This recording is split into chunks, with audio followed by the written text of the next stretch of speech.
केलं ते काम दिलं नेमुनी हाताला, आदमापुरी बकऱ्या लावी परतीच्या वाटला.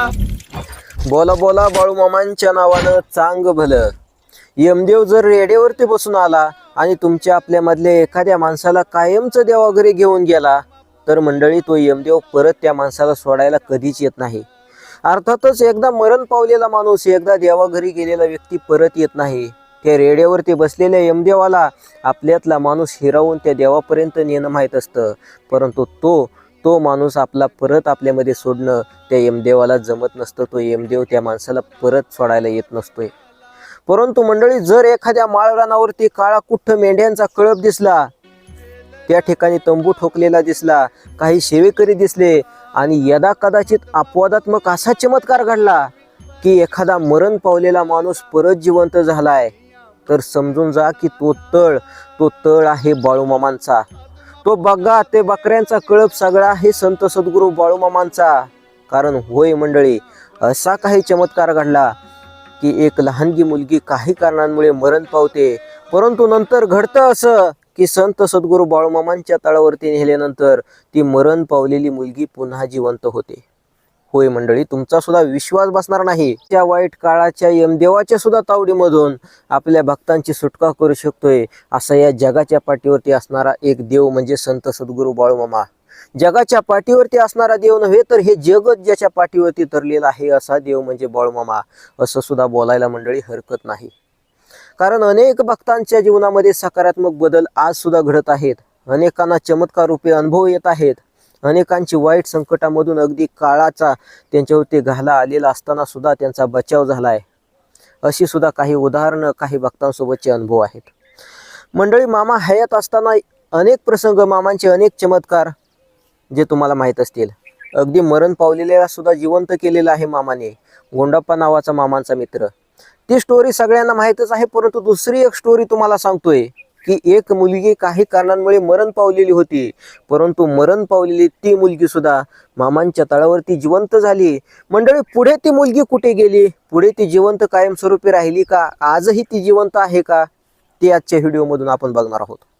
मंडळी, खरं तर मामा आपल्या मेंढ्या ज्या आहेत तर मेंढ्या घेऊन आपले सगळे सेवेकरी घेऊन रानोमाळ भटकत असायचे. आणि त्या काळामध्ये मामा एक अवतारी पुरुष आहे, देव माणूस आहे, म्हणून अनेक लोक मामांच्या दर्शनासाठी यायची.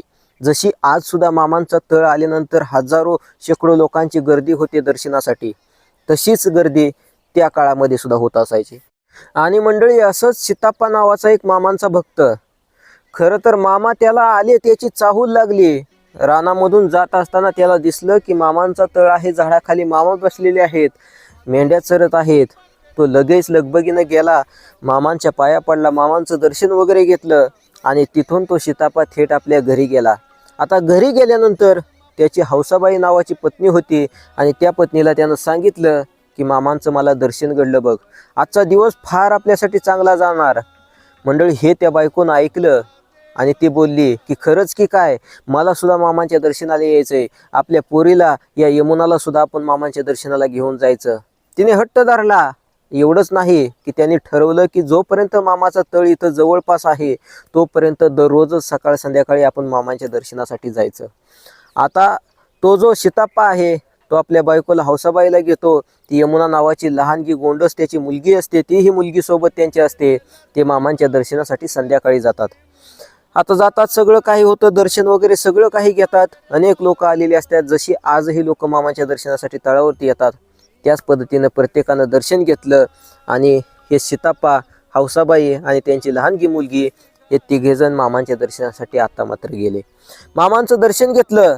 मंडळी, त्या लहानग्या गोंडस बाळाच्या डोक्यावरून मामाने मायेनं हात फिरवला, कुरवाळलं आणि त्या बाळाच्या आईला म्हणजे त्या हौसाबाईला सांगितलं की बाई, सांभाळ ग बाई, पोरीला लक्ष ठेव काळजीपूर्वक पोरीवरती, असं मामा सहज बोलून गेले. परंतु मंडळी, असं घडेल असं त्यांना सुद्धा वाटलं नसेल. त्या मुलीच्या आईला, वडिलांना असं घडेल असं अजिबात वाटलं नसेल. मामा सहज बोलून गेले की सांभाळ ग बाई पोरीला, पोरीवरती काळजीपूर्वक ध्यान दे, असं मामा सहज बोलले. ते दर्शन घेऊन संध्याकाळी घरी गेले. आता ते दुसरा दिवस उजाडतो.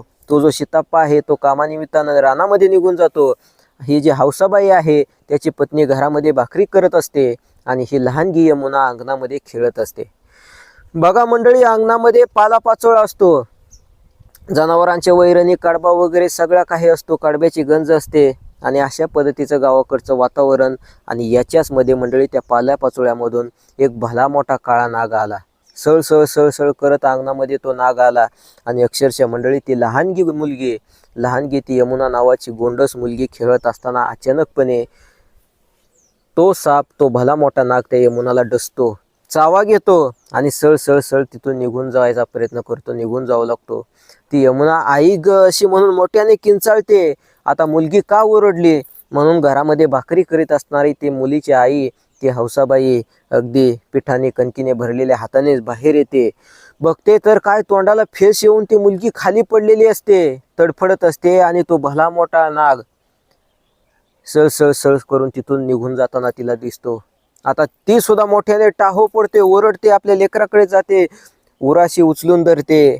परंतु मंडळी, जे घडायला नको तेच घडलेलं असतं की त्या मुलीच्या तोंडामधून फेस येऊ लागलेला असतो, ती मुलगी तडफडू लागलेली असते. आता मंडळी, तेवढ्यामध्ये शेजारी पाजारी जमा होतात. तो रानामध्ये गेलेल्या त्या मुलीचा वडील, तो सीताप्पा येतो. आता सगळे काही बघतात, परंतु परिस्थिती मात्र पूर्णपणे हाताच्या बाहेर गेलेली असते.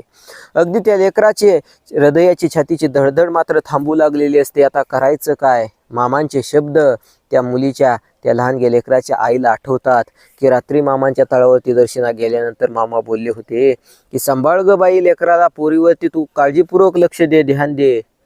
परंतु सहज मामा बोलून गेले आणि असं काही घडेल असं त्यांना वाटलं नाही.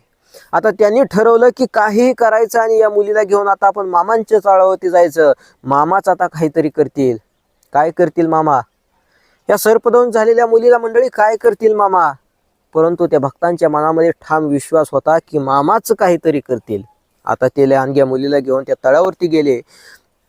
मामांच्या समोर ती मुलगी ठेवली आणि हे मात्र सीताप्पा, त्याची ही जी बायको आहे हौसाबाई, यांनी टाहो फोडला, आक्रोश धरला मामांकडे की मामा, तुम्ही काल रात्री बोलला होता की सांभाळ ग बाई, पोरीला लक्ष ठेव काळजीपूर्वक तिच्यावरती, परंतु तुम्ही स्पष्ट का सांगितलं नाही की हिला साप चावणार आहे? मोठा काळ हिच्या मागे आहे, तुम्ही असं का सांगितलं नाही मामा? आता मंडळी, शेवटी मामा बोलू लागले की अरे मी तर काय करणार आता? ज्याचा जन्म झालाय त्याचं मरण निश्चित आहे. जन्म मृत्यूच्या या फेऱ्यामधून कोण चुकलंय होय? परंतु ते मात्र म्हणत होते की मामा, तुम्हीच काहीतरी करा आणि आमची पोरगी परत जिवंत करा. तोपर्यंत मंडळी ती मुलगी मरण सुद्धा पावलेली होती. मामांकडे आग्रह धरला. मामा बोलले, अरे म्या कोण देव हाय होय? म्या एकदम साधा धनगर माणूस, मेंढरा राखणारा, आणि म्या काय करणार? मामा त्यांना समजावून सांगत होते. शेवटी मंडळी आलेली बरीचशी लोक, ज्यांना मामांबद्दल जास्त काय माहिती नाही, ती लोक अशीच बोलत होती, अरे मरण पावलेला कोण आता जिवंत करणार आहे वय? कोण हा धनगर? अशा पद्धतीने मामांमध्ये त्या मामांच्या कानावरती काही लोकांची कुजबूज ऐकू आली. मंडळी, घडलं असं की मामा लगेच तडकन उठले. खांद्यावरती असणारं घोंगडं जमिनीवरती अंतरलं आणि त्या घोंगड्यावरती ती लहानगी मुलगी झोपवली. बघा मंडळी, मामाने डोक्याला असणारा तो फेटा सुद्धा काढला आणि त्या घोंगड्यावरती झोपवलेल्या मुलीच्या पायाच्या अंगठ्याला त्या फेट्याचा एक कोपरा बांधला, घट्ट बांधला. 1-2 वेढे मारले आणि मंडळी त्या फेट्याला पीळ द्यायला सुरुवात केली. सगळी लोक स्तब्ध झाली, बघू लागली की आता नेमकं घडतंय काय, मामा हे नेमकं करतायत काय. मंडळी, मामाने त्या फेट्याला पीळ दिला आणि शेवटचा पीळ असा दिला आणि थोडासा ओढलं. घडलं असं की मामाने आवाज दिला, यमुना, यमुना, असं म्हणून त्या मरण पावलेल्या त्या घोंगडीवरती झोपवलेल्या मुलीला आवाज दिला. मामा बोलले की यमुना. तेवढ्यात ती मरण पावलेल्या मुलीनं डोळं उघडलं आणि बोलली की काय मामा? बघा मंडळी, मामांची ही आघात लीला अक्षरशः पायाखालची जमीन सरकवून टाकेल. तुमचा सुद्धा विश्वास बसणार नाही की खरंच असं काही घडू शकतं. सकाळी मरण पावलेली ती मुलगी दुपारच्या वेळेला बोलत होती की काय मामा? मंडळी, मात्र नंतर ती घोंगडीवरती झोपलेली ती मुलगी डोळं उघडून टकामका बघत होती, आपल्या आईकडे बघत होती. बघा मंडळी, त्या आईच्या जीवामध्ये जीव आला. परंतु काय घडलं असं की खरं तर हा सृष्टीचा नियम मोडणं हे परवडणारं नाही. मंडळी, विटेवरचा मालक साक्षात पांडुरंग विठ्ठल सूक्ष्म रूपाने हा देव बाळूमामांच्या बाजूला प्रकट झाला. तो विटेवरचा मालक कुणाला दिसत नव्हता, फक्त बाळूमामांना दिसत होता.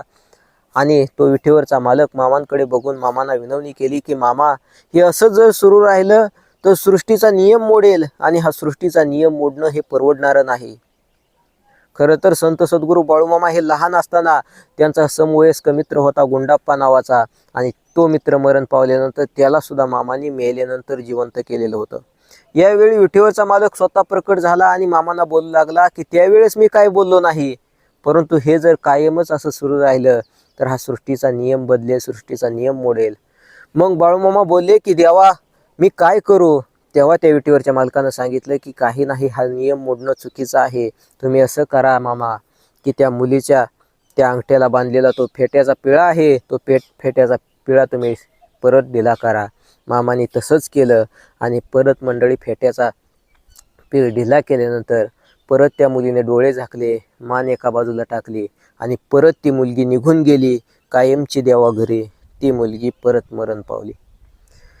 बघा मंडळी, संत सद्गुरू बाळूमामा ज्यावेळी लोकांमध्ये कुजबूज सुरू झाली की हा काय देव आहे वय आणि मरण पावलेला माणूस परत कुठं जिवंत करू शकतोय काय, सगळा आवाज लोकांनी घेरडा घातलेला.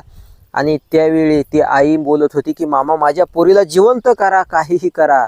बघा मंडळी, मामा त्यावेळी तडकन उठलेले होते. आपला जो घोंगडा आहे ते घोंगडं खाली अंतरलेलं, त्याच्यावरती मुलगी झोपवली आणि मामा बोलले की बघ यमुना, तुझ्यासाठी आज मी सृष्टीचा नियम मोडायला निघालो आहे, असं मामा बोलले. आणि अशा पद्धतीने त्या मुलीला मामाने जिवंत केलेलं होतं. परंतु शेवटी मंडळी सृष्टीचा नियम मोडणं हे चुकीचं आहे आणि चुकीचं आहे. हा सृष्टीचा नियम मोडणं परवडणारं नाही. अशा पद्धतीनं त्या विठेवरच्या मालकानं विठ्ठलानं मामांना बजावलं आणि नंतर मंडळी त्या विठेवरच्या मालकाच्या आज्ञेचं पालन केलं आणि मामांनी त्या विठेवरच्या मालकानं सांगितल्याप्रमाणे तो फेट्याचा पिळा ढिला केला आणि परत ती मुलगी कायमची निघून गेली, कायमची देवा घरी गेली.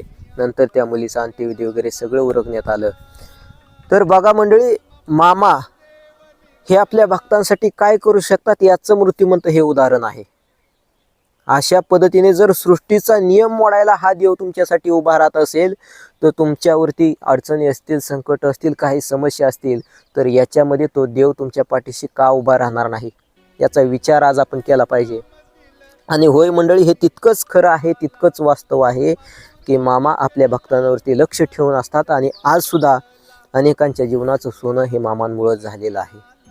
हो, तुम्ही म्हणताना देवावरती विश्वास नाही, देव असतोय नसतोय याच्यावरती आमचा विश्वास बसत नाही, किंवा देव आमच्यासाठी काहीतरी करतोय याच्यावरती आमचा विश्वास नाही, तर तुम्ही नीटपणे हा व्हिडिओ परत एकदा बघा की हा देव, हा संत सद्गुरू बाळूमामा, आदमापूरचा बाळूमामा, जर आपल्या भक्तांसाठी भक्तांनी ठेवलेल्या त्या उत्कट भक्तीच्या पोटी जर सृष्टीचा नियम मोडायला निघत असेल, मेलेला लेकरू सुद्धा हा बाळूमामा जिवंत करत असेल.